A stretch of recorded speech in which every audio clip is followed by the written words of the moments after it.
ñu ngi leen di nuyu di leen jaajëfal yéen ñiy suivre chaîne bii di xalaat TV ñu leen di dalalaat ci seen jàngatu bés bii.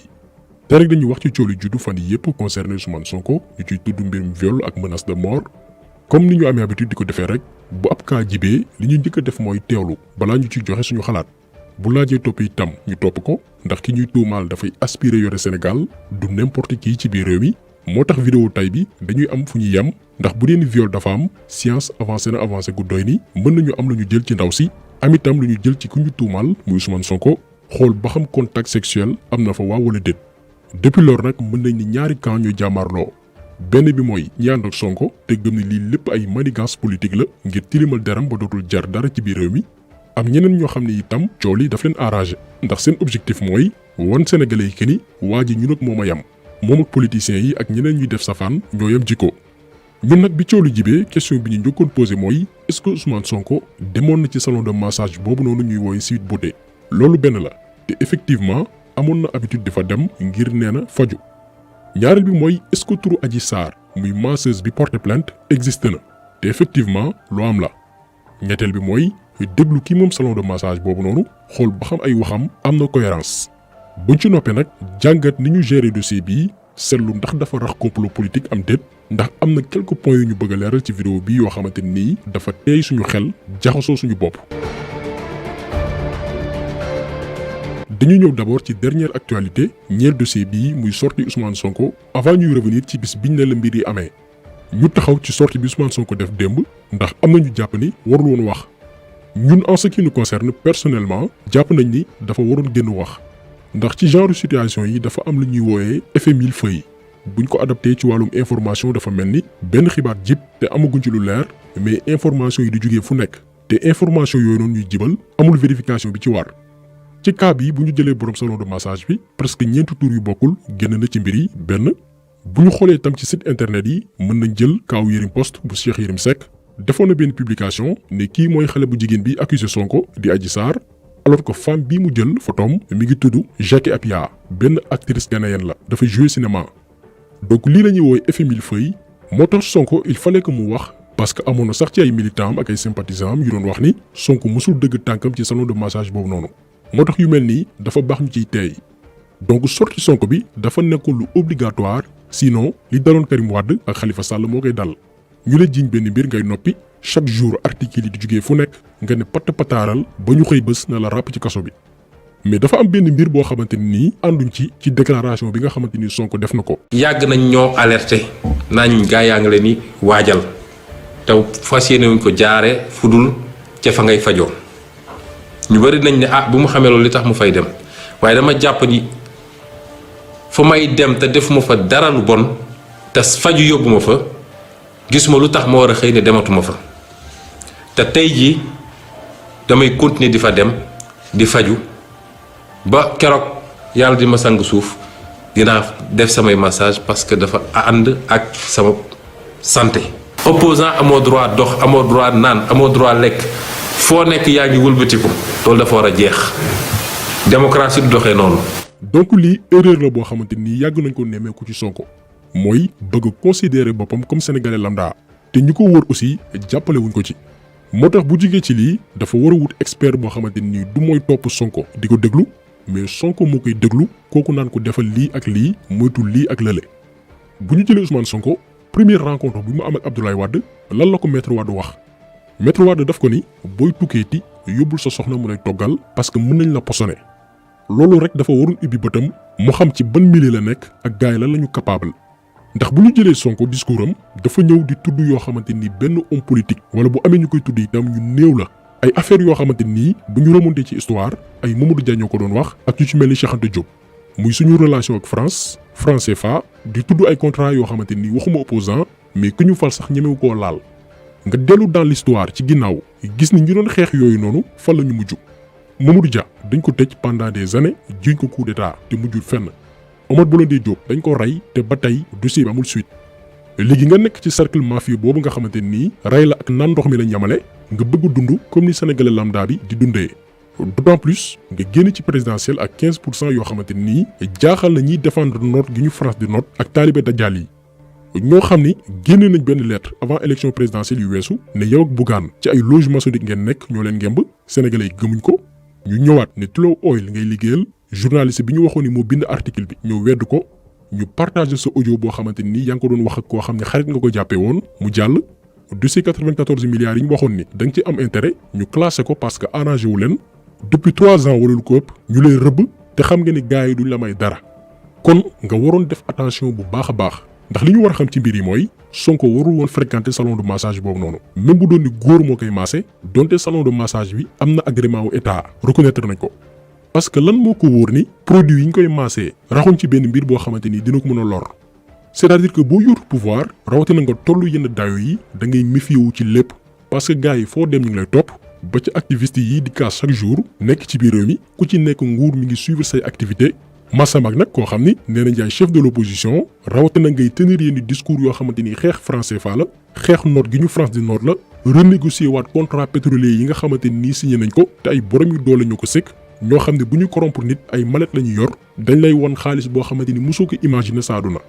kon fii manque de prudence daf ci am te loolu baax na ñu leeral ko d'abord te yaakaar nañ ni bu jógee fii dina gën a xoolaat ñu ko wër ndax moomatul boppam ñun ànduñ ci partisan Sonko yi wax naan sénégalais la bu ko neexee dem salon de massage ci wàllu politique loolu amul politique da ngay méfier wu mën nañ la rey mën nañ la tuumal mën nañ la tendre piège mën nañ la posone nga dee ay réalité la yoo xamante nii dafa am suñu réew am suñu continent am ci yeneen dëkk kon li la ci génnee mooy moytu mais aussi wut staff boo xamante ni ñoo lay wër di la surveiller di la jox ay ordre di la wax defal lii looy def tàggu leen ñu digal la. léegi leer na que ni Sonko daf doon fréquenter salon de massage boobu noonu ngir faju mais dafa am benn discours bu ñu jaaxal tukkee ci borom Sweet Beauté di Ndeye Khady Ndiaye ndax ci interview bi mu accordé après plainte bi employé bii di Adji Sarr déposé dafa ni mës na dégg Adji Sarr di am ku muy waxal naan ko dinaa fexe ba am li ma bëgg ci Sonko. Adji Sarr man maa ko boole ak Sonko pour mu koy maasi comprendre nga. bu mu koy commencé di maasi ba benn jour Adji Sarr am ku mu doon waxal téléphone. ne ko man de temps yi dama aat parce que may maasi président Sonko. kooku ne ko dama bëgg ñu teg ko diil. ah bon. su ñëwatee ci kër gi yëkkati sa téléphone nga woo ma te nga fexe ba nga am ci moom benn espère wala nga def nangam ak nangam comprendre nga. benn lan. benn xaw ma lu ñu koy waxee noonu benn ndox daal nga am ko ci moom. loo xam ne suñ ko yóbboo hôpital. dañ xam ne moom moo ko moom. lu jógee ci moom daal. lu jógee ci moom na nga fexe ba def loolu kooku sant ba ko. léegi jour bu mu dugg si kër gi. jour boobu noonu am na ku mu fi fekk mu toog wóoluwuma ko moom xale bu jigéen bi. ma boole kaa kooku ne ko dem leen ngeen def ko yéen ñaar. léegi comment ça fait que nga jël nit koo xamante ni nee nga sax wóoluwoo ko woon ndax comportement am doyu la da nga ko dàqoon boole ko ak client boo xamante ni yow wóor na la ni ñi ngi nas ay pexe jëmale ci moom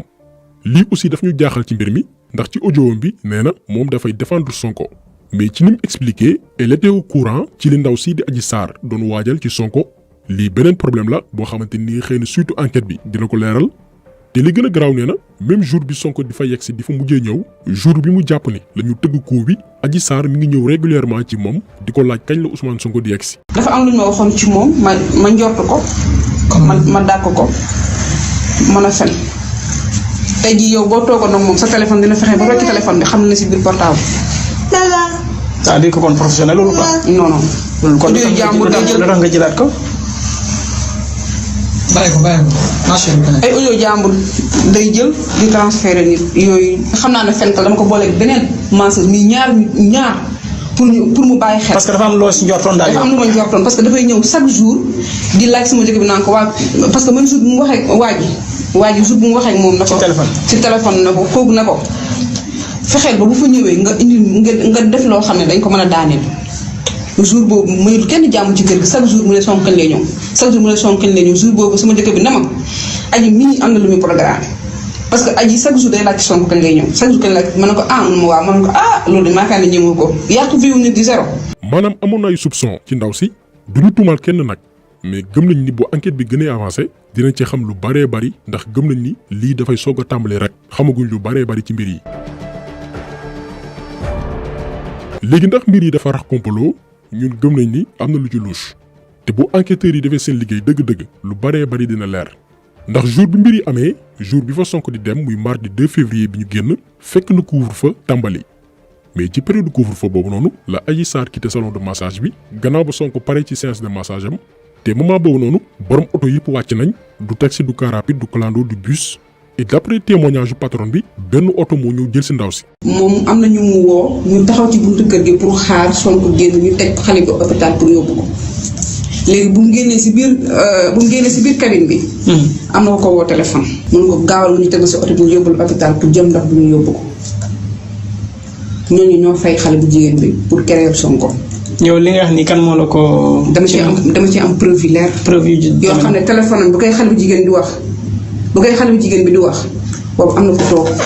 di nga dégg. Sonko nee na moom porté na plainte pour complot kon bu ñu toppee dossier boobu noonu mën nañ xam ñan la xale bu jigéen bi doon communiquer avant muy quitter ci ban oto la duggoon ak kan moo ko moom ndax oto buy circuler période couvre-feu te nag ko takk der yoroon ndombal tànk bu kawe ci biir réew mi doo député doo ministre doo DG au moins am nga autorisation bu lay permettre ngay circuler kon bu dee ne Adji Sarr dafa am ñu ko yónni complot politique la xam ko lu yomb lay doon. léegi ndax yoon dina dem jusqu'au bout ci affaire complot boobu noonu loolu mooy la vraie question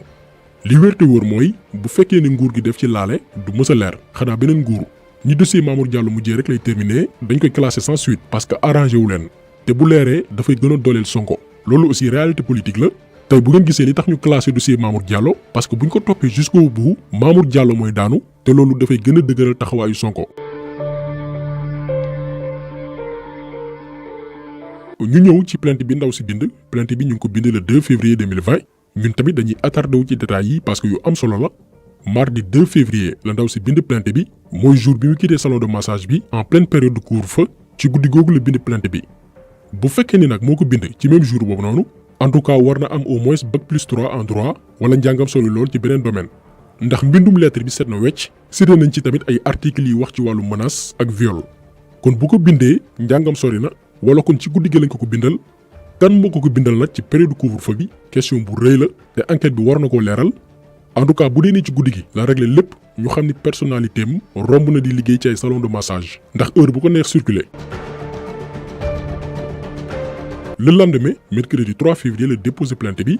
jeudi 4 février ñu envoyé directeur des publications Les Échos plainte bi mu xëy vendredi 5 février def ko à la une wax détails yi nekk ci plainte bi yépp kan moo jox plainte bi journal Les Échos nañ ko lijjanti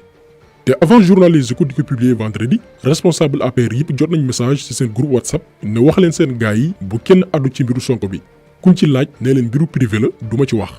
moo tax le lendemain ñu ngi journaliste bii di Astou Dione def ci benn chronique ci page am di ñaawlu naka la ñuy utiliser presse bi pour régler ay comptes politiques maanaam média Sénégal léegi arme de guerre pour politiciens yi hommes d'affaires yi ak yenn lobby yi loolu xam naa laaj na benn vidéo spéciale ci manipulation de masse bi am ci média yi ndax on a l'impression que ni sénégalais yi ba tey comprendre ruñ que ni média yi léegi dañu perdre seen vocation arme de guerre la moo tax borom doole bu jug da ngay créer sa média lii vidéo spéciale la ci ñen ñoo nekk ci ginnaaw média sénégalais yi ak ku ci nekk lan moo la tax a jóg.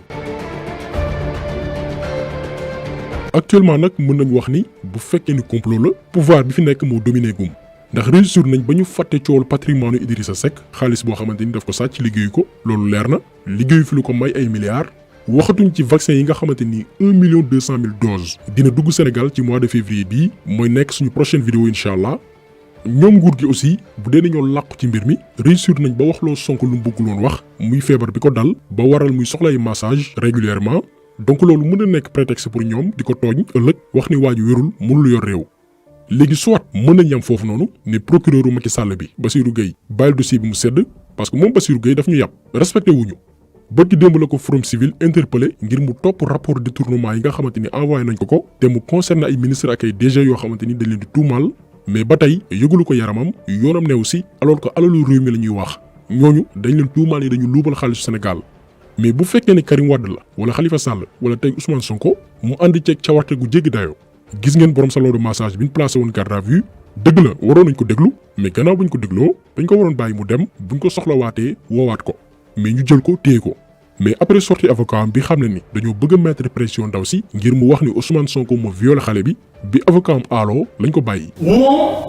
dañu bëgg moom mu revenir sur cette déclaration bi nga xamante ne def na ko ci presse bi. mais ñoom dañoo bëgg ndaw si déclaration yi mu waxoon mu dellu si waat. mais dafa am beneen violence bi nga xamante dañ koy exercer mooy la violence morale psychologique parce que xam nañu ni nous sommes samedi nga jàpp ndey ji samedi nga tey ko samedi dimanche ba lundi gisul xale bi te xale bi est né prématurément ça peut la pousser à vous changer par rapport à ces déclarations mais nous avons une dame d'une probité extraordinaire parce que dame bi lu mu mënta am dafa ne même fekkante ne dañ koy ren ñu rendi ko lu mu wax du ci changer ñëwata du ci changer absolument rien du tout soo changer version dama lay jox 15 millions comprendre pas nga ne non attends boo changer version je te donne 15 millions. donc soit moom Bassirou Gueye jot ay ndogal tukkee ca palais ne ko bàyyi lépp mu sedd am nañ li ñu bëggoon mooy détourner sénégalais yi ci l'essentiel wala ñu continuer procédure yi lever immunité parlementaire Ousmane Sonko ngir yoon mën koo déglu su ko defee mu mettre en parenthèse ay activité politique am ndax ku ne xam ne ni mi ngi doon waajal ay tournée donc bu ñu lever immunité parlementaire am ay activité politique am yépp taxaw mu nekk ci ay procès di yéeg a ko wàcc mais ñoo ngi topp mbir yi amaana dañ ci ñëwaat bu dee ni dossier bi avancé na ndax lu baree bari war nañ ko ci mën a leeral te bu enquêteurs yi demee jusqu'au bout ñun gëm nañ ni lu baree bari lu ñu xamutoon daañ ko fësal kon taxu seetlu bi tey loolu woon ñu ngi leen di gërëm di leen jaajëfal di leen di daje incha allah beneen yoon ci beneen jàngat jaa ngeen jëf